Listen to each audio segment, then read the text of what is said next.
Olá, bom dia, paz do Senhor. Hoje estamos num domingo, hoje dia 14 de março de 2021, o dia que o Senhor já preparou, já é uma realidade sobre a nossa vida, nossa casa, nossa família, nossos queridos. Por isso que o Senhor te abençoe, que seja um domingo maravilhoso, né? O Senhor esteja se derramando, cumprindo com as suas palavras, com as suas promessas sobre a tua vida, sobre a tua casa, sobre a tua família, em nome de Jesus. Estamos lendo a palavra do Senhor todos os dias e também, meditando um pouquinho, pensando um pouco e depois orando pela nossa casa, pelos nossos familiares. Estamos orando também por essa situação no país, uma situação que atinge a todos nós, quando não diretamente, porque alguns de nós, eu inclusive, já passamos pela Covid-19 e sabemos o que significa,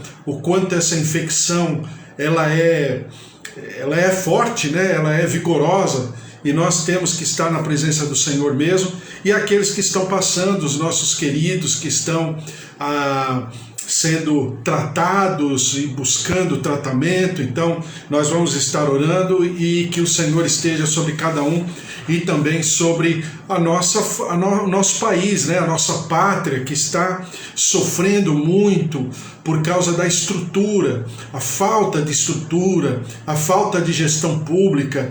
E eu sempre falo para você, de anos, não é de agora, mas de anos. Não adianta você, ou eu, ou nós todos, atribuirmos a uma pessoa específica, falar, fulano de tal fez, Mas o que me chama a atenção é que essas pessoas, quando se propõem a ser gestor público, a estar, ou no legislativo, ou no executivo, eles estão se propondo a fazer a diferença, e não pura e simplesmente ficar acusando e apontando o dedo, porque não vai resolver. Então eu acho que nós temos que orar, tenho certeza que nós temos que orar exatamente para que o Senhor possa interferir, porque nós estamos com discursos, com narrativas, uma boa parte delas, principalmente no âmbito estadual e municipal, não só aqui de São Paulo, mas em outros lugares também, de que alguém precisa ser o culpado, Aí se culpa alguém, mas se exime, se anula de qualquer responsabilidade. Isso não é verdade. Quando eu me proponho a me responsabilizar, então eu me proponho a responsabilizar. Então eu me proponho a fazer algo, Eu sempre ensino as minhas filhas e falo assim para elas: quer fazer comida? Não tem problema. Quer fazer um prato diferente? Glória a Deus, eu vou ser o primeiro a comer. Mas a gente tem que ter responsabilidade, No começo, no meio e no fim. Ou seja, vai fazer, vai sujar louça, vai ter que lavar, vai ter que guardar, vai ter que secar, ou seja, E assim, aí eu falo para elas, assim é a nossa vida inteira, Eu vou ter um filho, exatamente a mesma coisa. Eu vou ter um filho, então eu vou ter um filho. E ter um filho significa o quê? Significa participar da sua vida integralmente, no ensino, na educação, na questão financeira, material, na formação. Por quê? Porque eu me propus a ter.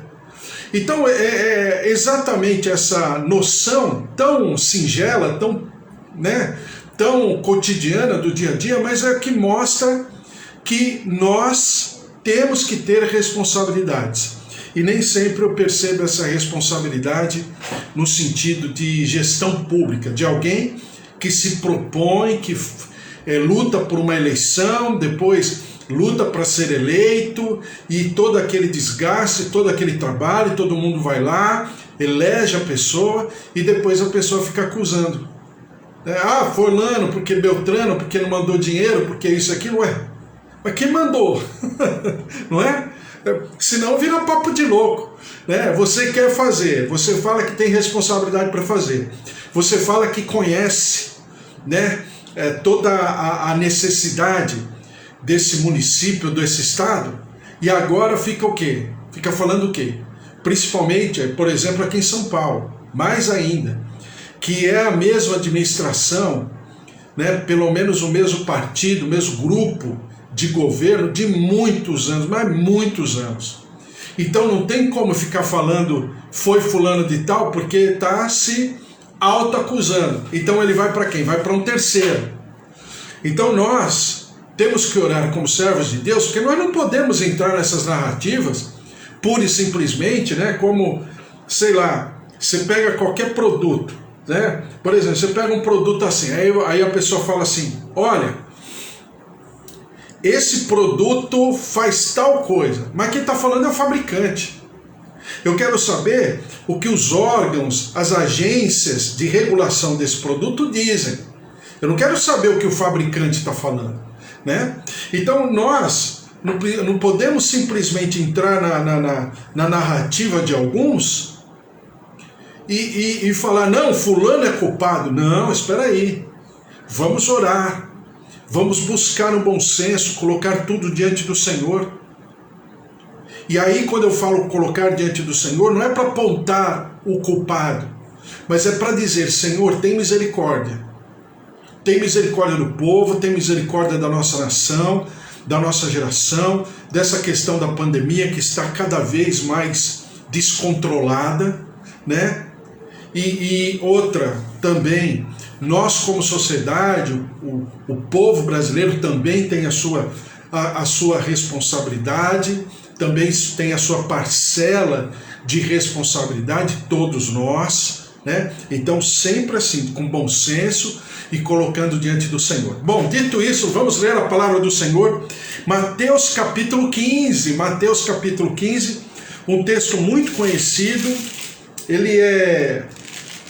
são 20 versículos, é comprido, mas eu vou ler. Então diz assim, Mateus capítulo 15. Então vieram de Jerusalém a Jesus alguns fariseus e escribas e perguntaram, por que transgridem os teus discípulos a tradição dos anciãos? Pois não lavam as mãos quando comem? Ele, porém, lhes respondeu, por que transgredis vós também o mandamento de Deus por causa da vossa tradição? Porque Deus ordenou, honra teu pai e a tua mãe. Quem maldisser a seu pai ou a sua mãe, seja punido de morte. Está lá em Êxodo capítulo 20, versículo 12, Êxodo 21, versículo 17 e Levítico capítulo 20, versículo 9, exatamente isso que o Senhor está falando aqui. Lembre que eu tenho falado para você que a base, principalmente, né, a base da lei que o Senhor Jesus ele cita e ele discorre, está em Êxodo capítulo 20, 21, 22 e 23, tá? Boa parte de tudo que o Senhor fala sobre a lei estão, pelo menos, assim, de uma maneira mais comum, mais regular, né?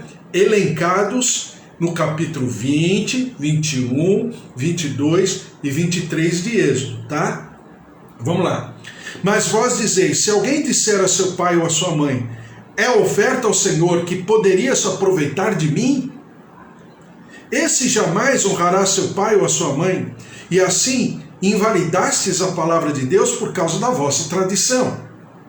Hipócritas, bem profetizou Isaías a vosso respeito, dizendo, este povo honra-me. Lembre-se que o Senhor está, né, num debate com fariseus e escribas. Aqui não estão os saduceus. Os fariseus e os escribas eram, né, conservadores, fundamentalistas, diferente dos saduceus. Os saduceus só enxergam, né, só prescrevem aquilo que está escrito no Pentateuco. Então são os 5 livros de Moisés, tá? Que é Gênesis, Êxodo, Levíticos, Números e Deuteronômio, tá? Aqui não, são os fariseus, ou seja, é aquela classe de fundamentalistas, conservadores que prescrevem toda a Torá, ou seja, livros, o Pentateuco, né, claro, mas os livros históricos, os livros poéticos, os livros dos profetas maiores e os livros dos profetas menores, tá? São os 39 livros do Antigo Testamento, mais a tradição, mais o Talmud, né? O que é o Talmud? O Talmud é a interpretação da lei, mais o Talmud, ou seja, a tradição dos anciãos, ou a tradição dos escribas e fariseus, tá bom? Então vamos lá. O Senhor Jesus está falando com essa casta, com esse grupo de, vamos chamar de doutores da lei. Diz assim: mas vós dizeis, se alguém disser a seu pai ou a sua mãe, é oferta ao Senhor, aquilo que poderias aproveitar de mim, esse jamais honrará seu pai ou a sua mãe, e assim invalidastes a palavra de Deus por causa da vossa tradição. Hipócritas, bem profetizou Isaías a vosso respeito, dizendo: este povo honra-me com os lábios, mas o seu coração está longe de mim.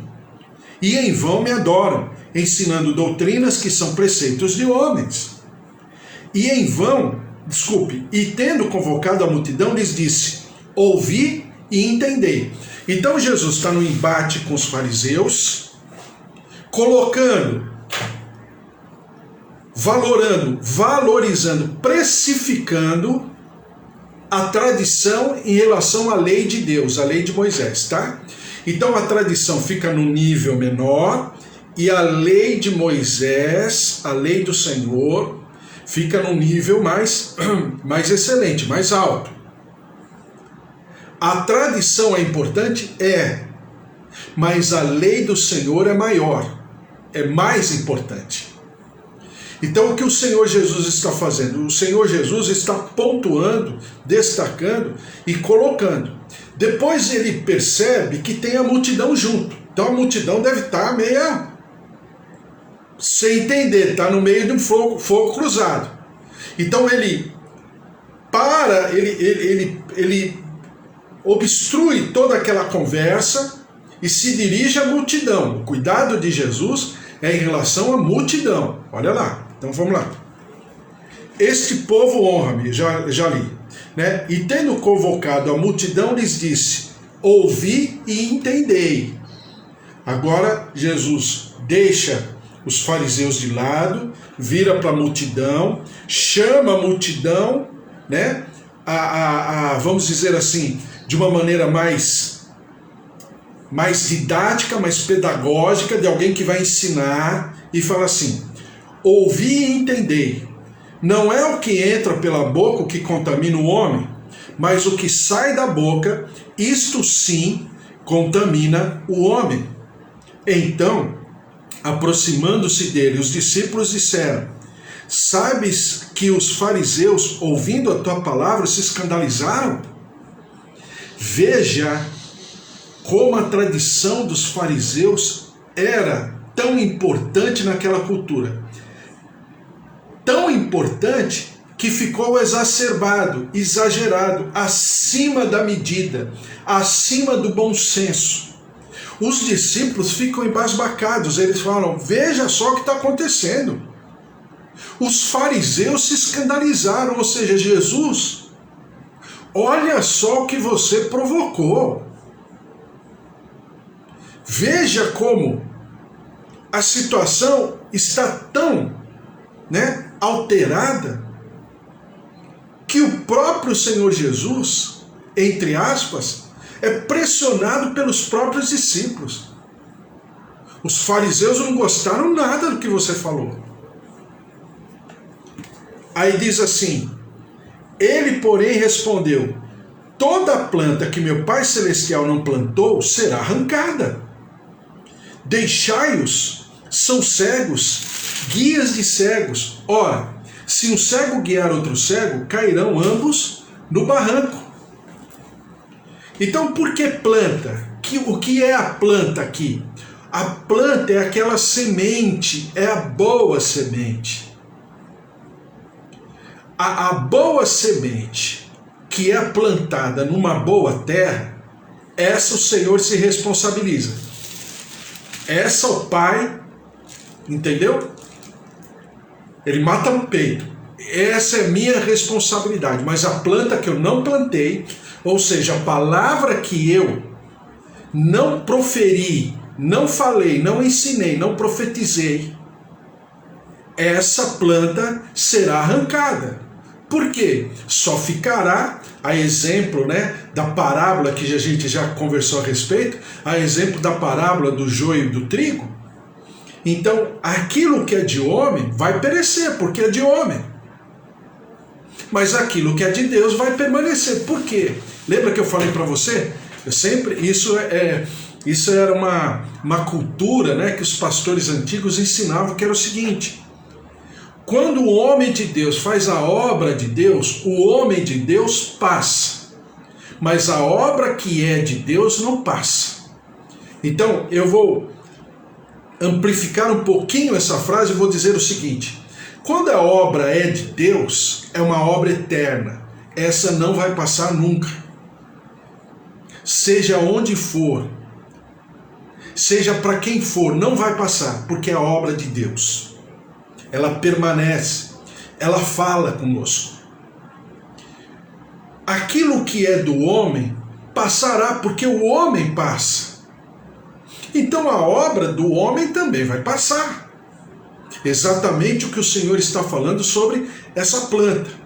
Ele está querendo dizer sobre a palavra. A palavra que é de Deus, ele se responsabiliza. Não é assim que diz a palavra no livro dos profetas?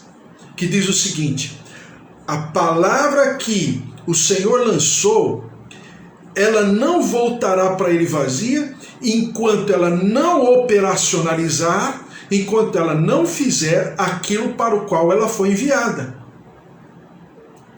Agora, a palavra de homem não tem consistência, não tem valor eterno. Talvez seja uma boa palavra, talvez seja uma palavra até que traga algum conforto, algum auxílio, algum consolo, nada contra, mas é uma obra humana. A obra humana, ela vai passar. E diz aqui,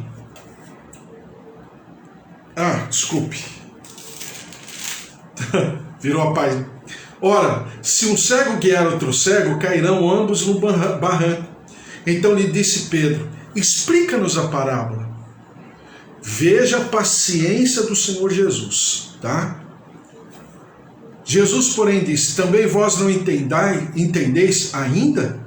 Não compreendeis que tudo que entra pela boca desce para o ventre e depois é lançado em lugar escuso? Ou seja, o que entra pela boca, o sistema intestinal, né, vai lançar fora, né? Não compreendeis que tudo que entra pela boca desce para o ventre e depois é lançado em lugar escuso?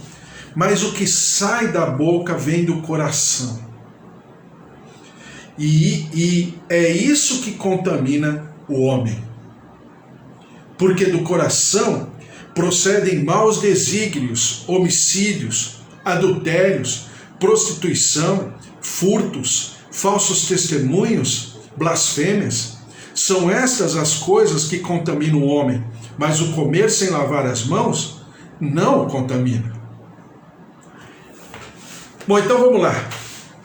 Vamos pensar em tudo que está acontecendo aqui. Primeiro, a gente já está vindo numa situação desde Mateus capítulo 12, né? Até um pouquinho antes, né? Mateus 6, 7, a gente já leu, já acontecem alguns embates exatamente da atitude do Senhor Jesus. Por quê? O que o Senhor Jesus está fazendo durante todo o tempo, do livro de Mateus até aqui? Jesus está pegando a lei de Moisés e pegando a tradição, eu poderia chamar de Talmud, né? Ou seja, a tradição rabínica. Lembre sempre isso. E aí eu vejo que alguns pregadores, ou na hora que vão ensinar, simplesmente vão para eu sempre falo para você, né? Um extremo, uma atitude pendular, ou bem no lado ou bem do outro.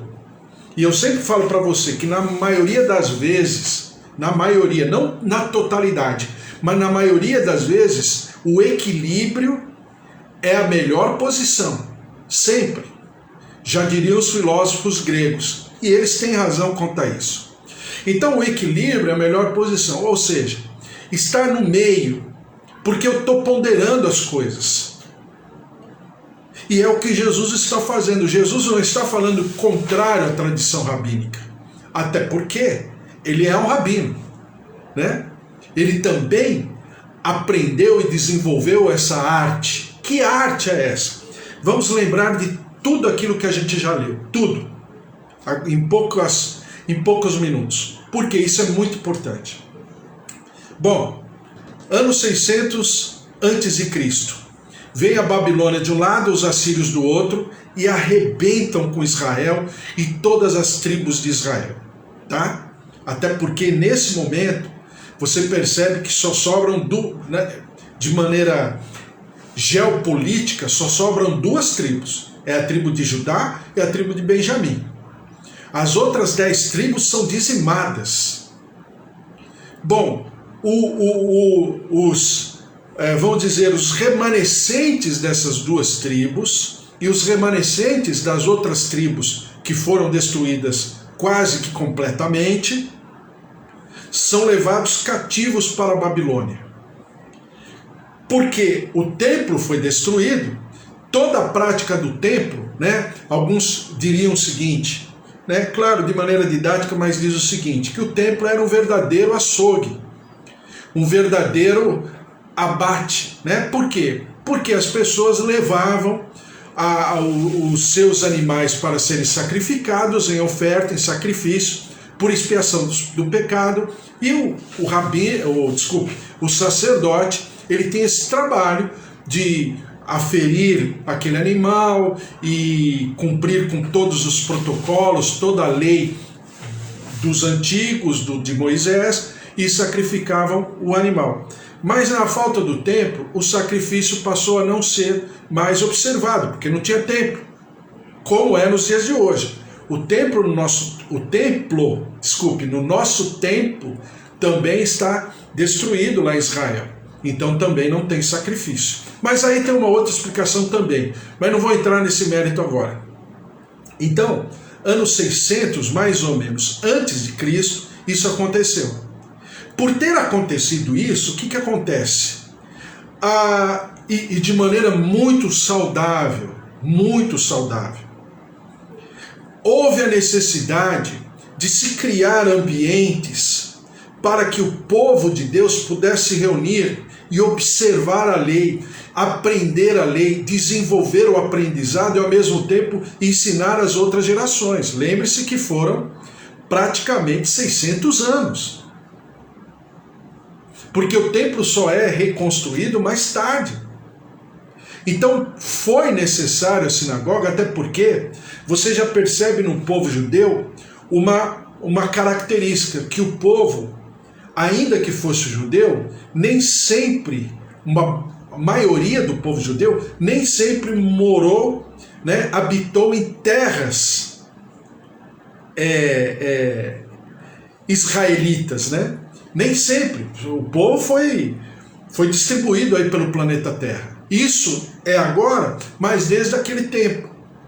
Então foi necessário criar um ambiente, um local, geograficamente falando, que pudesse alimentar o povo da palavra do Senhor, da lei do Senhor, e também da tradição, das celebrações, para que o povo não perdesse completamente a sua identidade, a sua característica como povo e também como instrumento de Deus, para que o Messias viesse através do povo, como aconteceu no tempo de Jesus. Então tudo isso é saudável.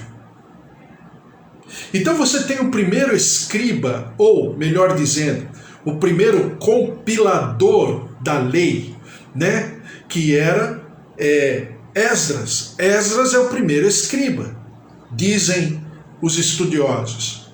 Por quê? Ele era uma pessoa que não apenas havia desenvolvido a arte da escrita, porque era uma arte.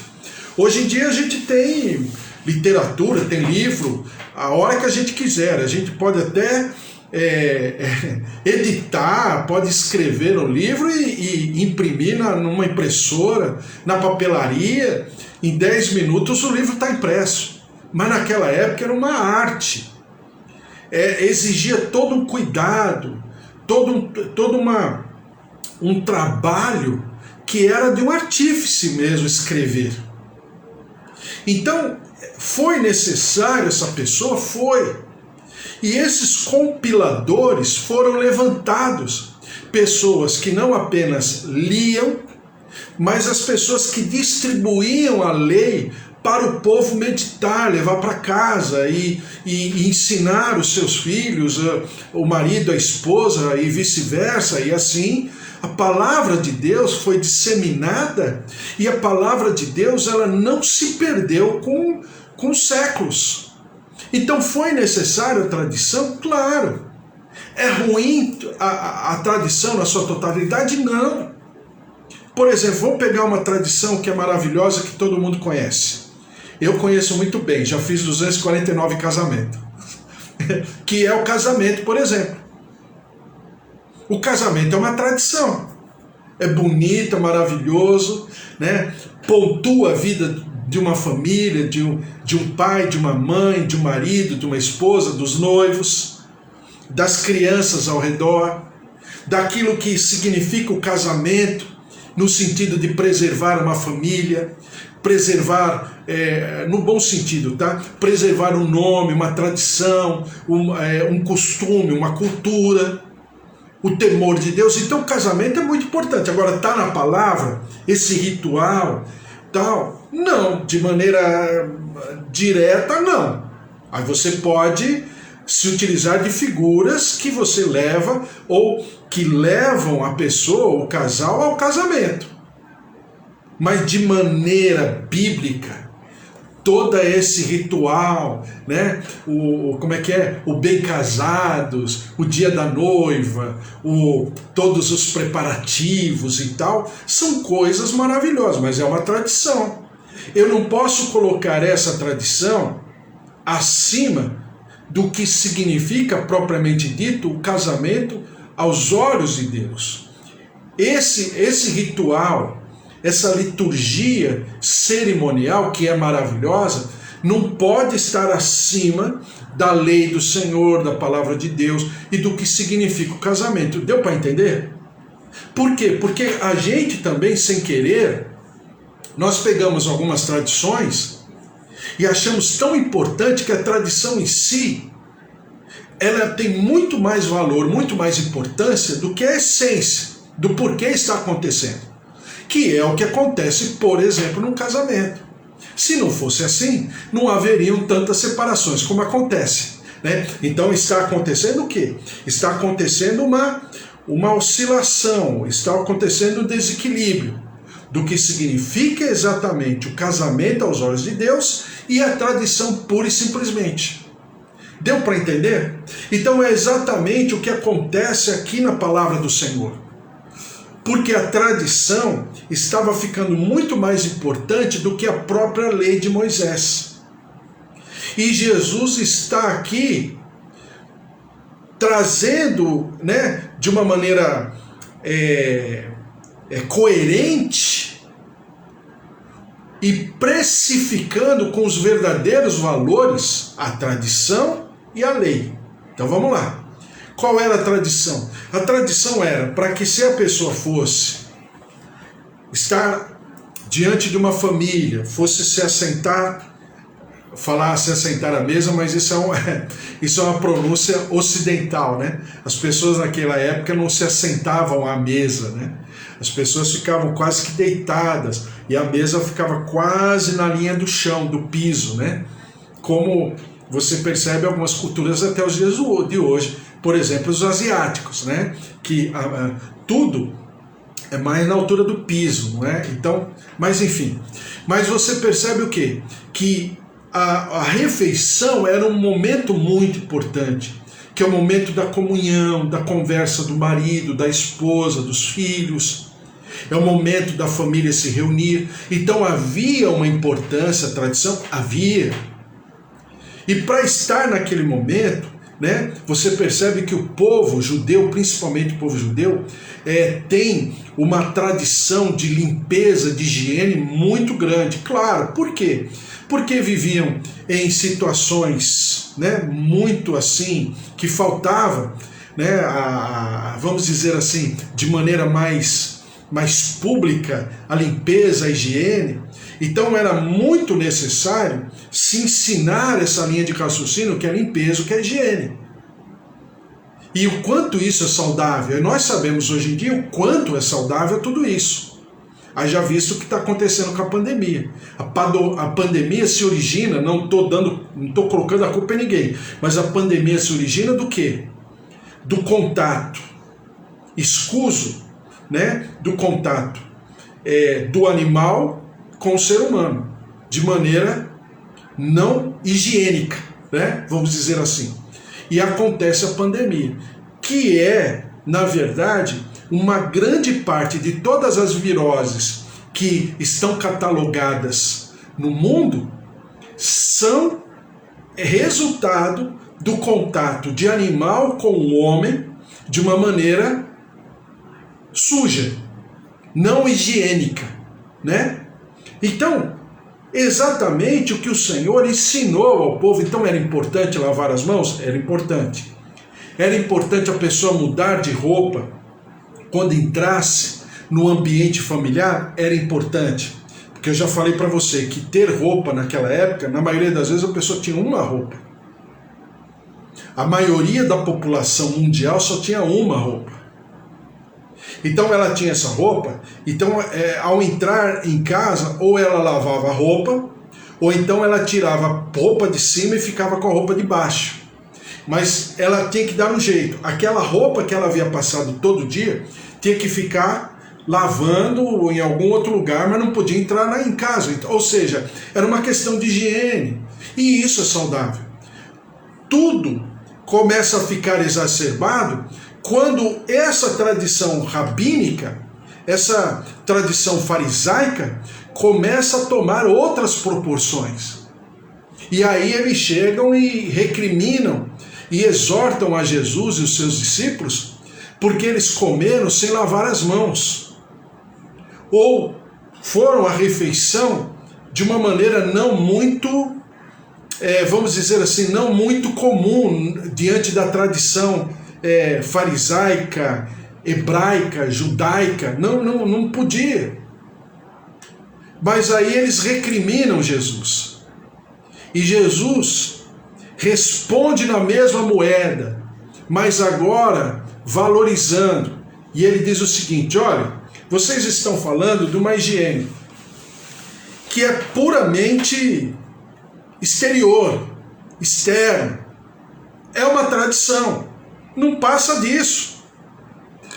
Mas vocês alteram, por exemplo, aí Jesus dá um exemplo. Ele dá um exemplo em cima do primeiro mandamento de promessa, logo em seguida aos mandamentos que se referem a Deus, né? Que é o mandamento de honrar pai e mãe. Honra o teu pai e a tua mãe para que os teus dias se prolonguem na terra. Não é obedecer, é honrar. Só para você lembrar, existe uma diferença entre obedecer e honrar. Está escrito aqui em Efésios, capítulo 6. Efésios 6, diz assim, versículo 1. A gente já leu algumas vezes isso. Filhos, obedecei a vossos pais no Senhor, pois isto é justo. Ou seja, é a prática da justiça. Obedecer pai e mãe é a prática da justiça. Até aí, não faz mais nada do que obrigação.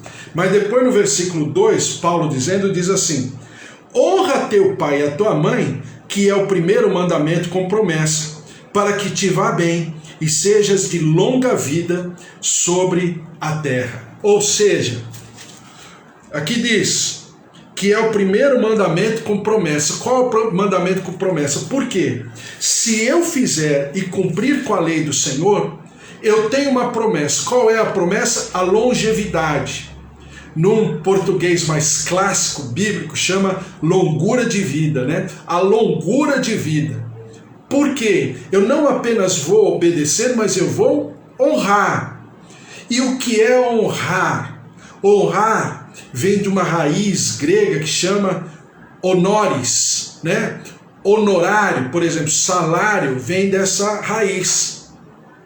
Porque eu não apenas obedeço, mas eu honro ao meu pai e à minha mãe. Eu reconheço e de alguma maneira eu pago, tá? No sentido de pagar mesmo, no sentido material. Eu pago ao meu pai e à minha mãe reconhecendo, não que ele está trabalhando por mim, mas reconhecendo o que ele fez por mim, o desgaste que ele sofreu em toda a sua história de vida. Isso é honrar, é diferente. Então eu já expliquei isso para você um dia. É aquilo que eu ensino e falo, por exemplo, para as minhas filhas. O que é honrar? Aí eu falo para minhas filhas, vai lá na padaria e compra meia dúzia de pãozinho. Ué, aí eu falo, olha, o dinheiro está lá em cima do armário, né? Na caixinha da feira. Caixinha da feira é o dinheiro da semana, né? Tá lá na caixinha da feira. Pega lá e compra para mim lá 6 pãezinhos na padaria. Aí as minhas filhas falam, então vamos lá. As minhas filhas passam, né? Vão lá no armarinho lá onde tem a caixinha da cesta, a cestinha da feira da semana, pega lá o dinheiro e vai lá comprar os 6 pãezinhos. Passando por um cômodo lá sei lá, qualquer lá da casa, elas olham um sapato meu e veem que meu sapato tá bem assim, meia sola, né? Tá bem, todo riscado, todo esfolado, todo arrebentado. Aí uma fala para outra assim, vamos fazer o seguinte, vamos pegar esse sapato e vamos levar lá no sapateiro que fica do lado da padaria e a gente vai ver quanto é que custa para dar um tapa no visual desse sapato aí, do par de sapatos. E aí elas pegam aquele sapato que eu nem sei que vão pegar, não estou nem vendo. Elas pegam aquele sapato, passam no sapateiro e falam assim, ó, faz o orçamento aí, vê quanto vai ficar. E aí elas levam o pãozinho, pegam um pãozinho, levam para casa. No outro dia vão lá no sapateiro, ó, quanto ficou? Ah, ficou 50 reais. E agora? Vamos ter que juntar dinheiro para... Aí ela junta dinheiro daqui, faz um negócio aqui, ali, colar, pega os 50 reais, vão lá, paga pro sapateiro, o sapateiro termina lá ó, a reforma do sapato, do par de sapatos, elas pegam e trazem. E aí elas pegam e falam para mim um dia lá, pai, olha que eu fiz o teu sapato. Mas por que vocês fizeram? Ah, estava muito feinho e tal, você não merece sapato assim. Ou seja, elas de maneira singela, né, de uma maneira amorosa, elas pegaram aquele sapato e transformaram aquele sapato para que pudessem me honrar, reconhecer a minha condição de pai e irem além. Eu não pedi para fazer nada com o sapato, eu só pedi para ir comprar pãozinho. O comprar pãozinho é obedecer. As pessoas confundem honrar pai e mãe com obedecer pai e mãe. Honrar é um nível acima. Quando diz a palavra honra o teu Deus, né, com as primícias da tua renda, é acima do que alguma coisa como entregar o dízimo e oferta, tá? Claro que não é esse fórum que eu estou falando, mas eu só estou citando que na tradução bíblica, na cultura bíblica, honrar está um nível acima. Então isso que as minhas filhas fizeram, isso foi honrar. Por quê? Porque eu não pedi, não pensei, não estava lembrando daquele sapato, nem que o sapato poderia ficar melhor, mas elas sim pensaram. Isso é honrar. Isso é fazer e reconhecer no pai e na mãe todo o investimento, tudo aquilo que eles fizeram pela minha vida. Obviamente, eu não fiz para ganhar salário. Como pai, eu não fiz em troca, porque olha quanto eu gastei com você, depois, não. Mas elas desejaram honrar. Entenderam? Então o que Jesus está falando aqui?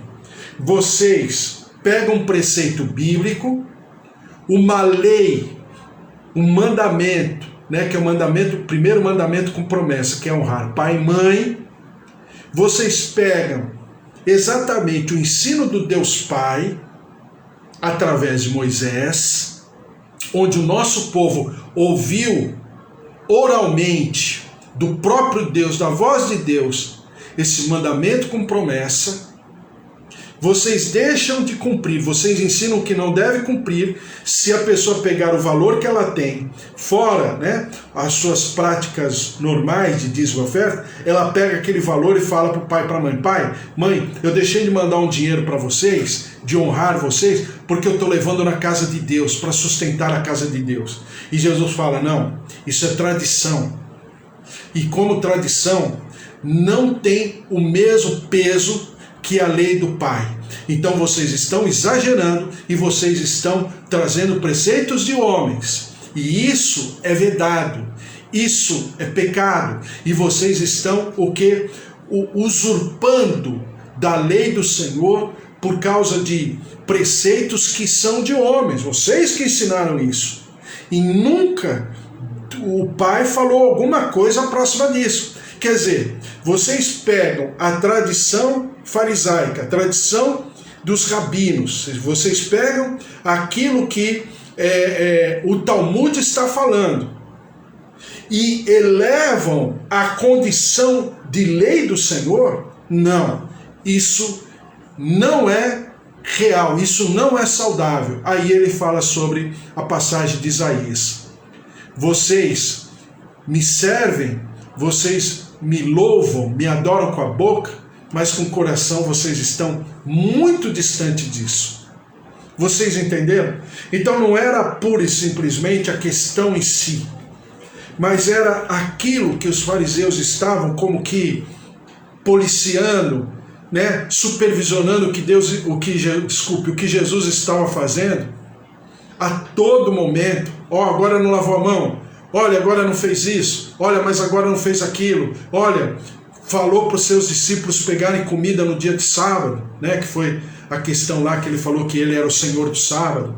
Olha, ele curou o homem da mão ressequida na sinagoga num sábado. Ou seja, eles estavam alterando os valores. E isso estava sendo perigoso. É exatamente o que acontece, por exemplo, aqui no nosso Brasil brasileiro, o que está acontecendo com o Supremo Tribunal Federal. O que eles estão fazendo? Eles pegam a lei, a Constituição, e de tanto interpretar, a interpretação ela fica maior, fica com mais valor, fica com mais importância do que a própria Constituição.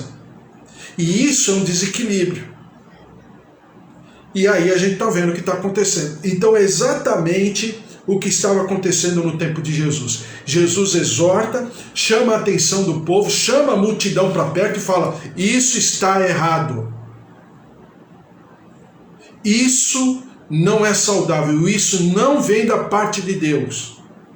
Todo esse valor da tradição que eles dão e apequenando a palavra de Deus, isso não é real. Isso não tem consistência, não tem raiz. Daí ele comparar com a planta.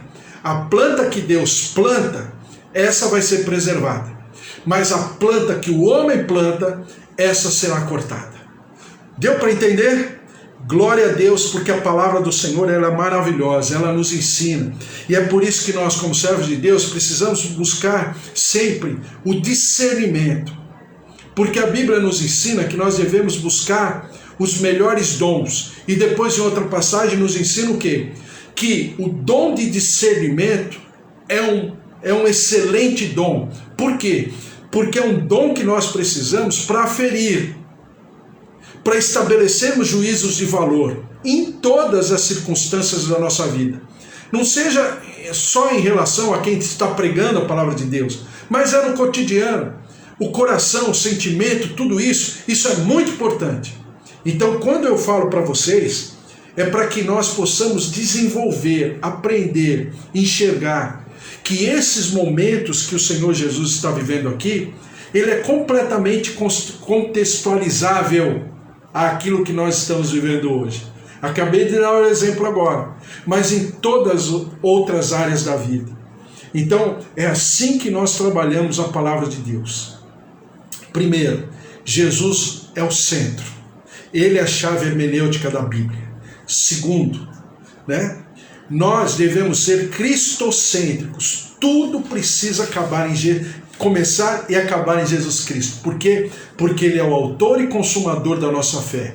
Em terceiro lugar, nós, através de Jesus, nós aferimos toda a nossa vida e toda a nossa maneira de ser. Com certeza. E olha, não dá errado. Sempre dá certo. Em nome de Jesus. Vamos orar, colocar tudo isso diante do Senhor. Voltaremos hoje às 4h30 da tarde.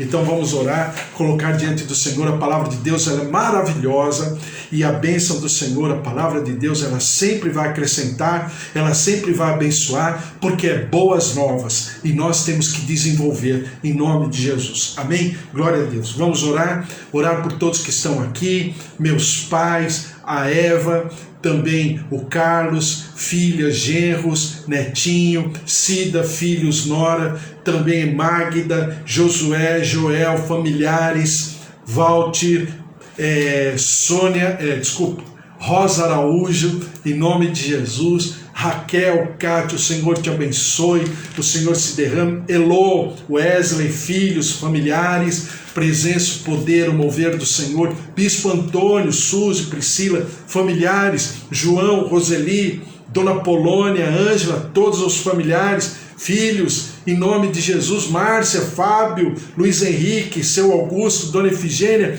familiares, o seu João, Dona Dária, seu Toninho, Dona Nadir, o Senhor abençoe, o Senhor se derrame, cuidando, curando, visitando. Estamos orando pelo tio Nelson, que está se recuperando da Covid, está na UTI do hospital, estamos orando por ele.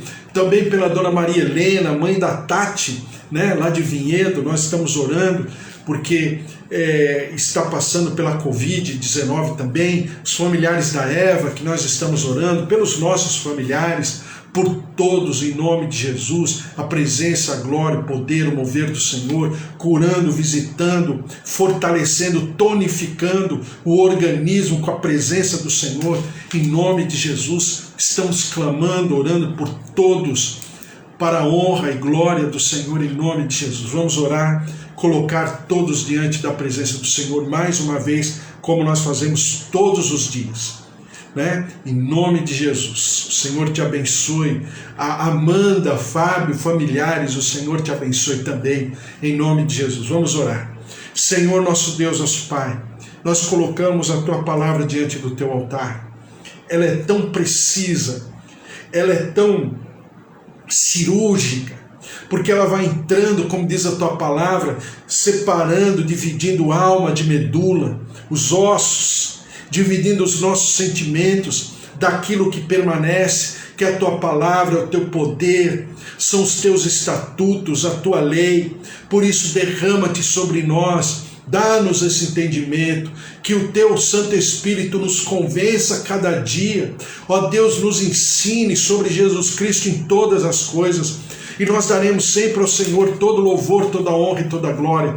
Derrama-te, ó Deus, sobre o nosso povo que está aqui, nossos familiares, nossos idosos, avós, tios, pais, marido, esposa, filhos, netos, sobrinhos. Derrama-te sobre cada um de nós, tocando, visitando, renovando, ressuscitando, reconstruindo. Ó Deus, em nome de Jesus, que haja um poder de saúde, um poder de bem-estar, uma presença, ó Deus, que o Teu Santo Espírito possa passar, tocando, renovando, reconstruindo, trazendo a vida, ó Deus, em nome, restituindo a vida, a saúde, em nome de Jesus.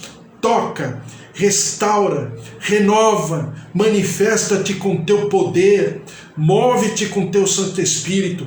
Toca, Senhor, nervos, coluna, tendões, órgãos, coração, fígado, rins, pulmões, em nome de Jesus, pâncreas, ouvidos, olhos, vias aéreas, vias respiratórias. Move-te, ó Senhor, com o teu poder, tocando, visitando, renovando, restaurando. E nós daremos sempre ao Senhor todo louvor, toda honra e toda glória. E agora, Senhor, nós te clamamos pelo nosso país. Ah, Senhor, como o nosso povo está sofrendo. É falta de gestão pública, é falta de vontade política, é falta de estrutura, de hospital, de saúde, de maca, de tudo. Equipamentos, é falta de profissionais de saúde, não porque não os tenham, mas é porque esses estabelecimentos não estão ao mesmo nível da necessidade da população brasileira. E nós te clamamos, Senhor, perdoa-nos no nosso pecado, na nossa transgressão, na nossa iniquidade, a nossa falta, Senhor, de sentimento, de empatia, de compaixão pelo povo brasileiro. Senhor, em nome de Jesus, tem misericórdia, cura-nos, liberta-nos, perdoa-nos, derrama-te com a tua compaixão, compadece-te, Senhor, da nossa nação brasileira. Tem misericórdia, visita, Deus, o nosso povo com a tua graça, com a tua cura, com a tua saúde, libertando, restaurando, renovando. Ó Deus, a despeito de toda a negligência, que, Senhor, essas pessoas se levantem, são pais, são irmãos, são tios, avós, são filhos, são sobrinhos, são netos. Tem misericórdia. Ó Deus, essas milhares de famílias que estão enlutadas, consola, conforta, derrama-te, ó Deus. E nós daremos ao Senhor sempre todo louvor, toda honra e toda glória. E que a tua graça, a tua presença seja sentida, manifesta sobre cada brasileiro, servo teu e também aqueles que pertencem à nossa população brasileira. Que o Senhor venha, porque o Senhor diz na tua palavra que por onde o Senhor ia, o Senhor fazia o bem. E nós precisamos, ó Deus, dos teus benefícios, não porque merecemos, mas pela tua misericórdia. E nós daremos sempre ao Senhor todo louvor, toda honra e toda glória, em nome de Jesus. Amém. Amém? Glória a Deus, que você tenha um domingo maravilhoso, um almoço maravilhoso. Olha, eu volto às 4h30, porque hoje é domingo, então às 4h30 da tarde eu volto aqui. Que o Senhor te dê graça, você, a tua casa, a tua família, porque aquilo que os olhos não viram, os ouvidos não ouviram e não subiu ao coração humano, é exatamente o que o Senhor tem sobre a tua vida. Que o amor de Deus Pai, a vida vitoriosa em Jesus Cristo e as consolações do Espírito Santo da promessa estejam sobre a tua vida, sobre a tua casa, sobre a tua família, sobre os teus queridos, em nome de Jesus, porque ninguém pode separar do amor de Deus, porque Ele é único, Ele é perfeito, Ele é eterno em Jesus Cristo. Porque se Deus é por nós, quem será contra nós? Se o Senhor é nosso pastor, de nada nós teremos falta. Um beijo para você, até mais tarde, fique na paz do Senhor. Valeu, tchau, tchau.